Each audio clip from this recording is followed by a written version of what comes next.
Ал енді VIP директордың айлығын есептейік. VIP директор дегеніміз командасымен бірге 750 балл жасаған адам. Сіз жаңағыдай келдіңіз, өзіңізге қажет продукцияңызды алдыңыз, астыңызда 3 адам келді, иә? Примерно 150 балдан белорун алды. Бір адам тіркелді, мына жерде коллаген алды өзіне, нарақты адам тіркелді, өзіне қажетті жаңа продукциясын, енді керек заттарын алды. Мына жерде 150-ді қанша болды есептейік? 300, 450, 500, 650, 750 болды. Сіздікімен 800 балл болып кетті, жарайды, бола берсін. Енді қараңыздар, VIP директор бұл жерде бірінші поколениядан тоже 25% алады, екінші поколениядан 20% алады. Енді есептейік. 150 плюс 150 плюс 50 қосамыз, соны көбейтеміз 25%-ке, оны көбейтеміз 455-ке. Шығады бізде 39 мың. Так. 812 теңге. Екінші астын есептейік.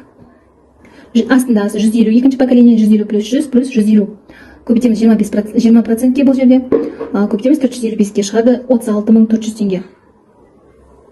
Плюс ол жаңағы 750 балл VIP болғаннан кейін компания оған плюс еще $50 экстра бонус төлейді. Ол примерно 22.000 теңгенің шамасында.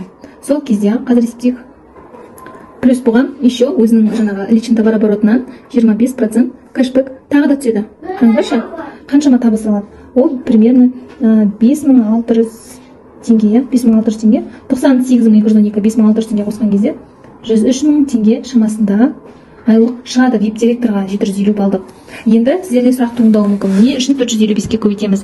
Кез келген сетевой маркетингта ішкі баға деген болады. Бізде ол 455 теңгеге тең. Есептеген кезде 455-ке көбейтеміз. Даже доллардың курсы түссе де, өссе де, бұл баға қатып қалған баға өзгермейді.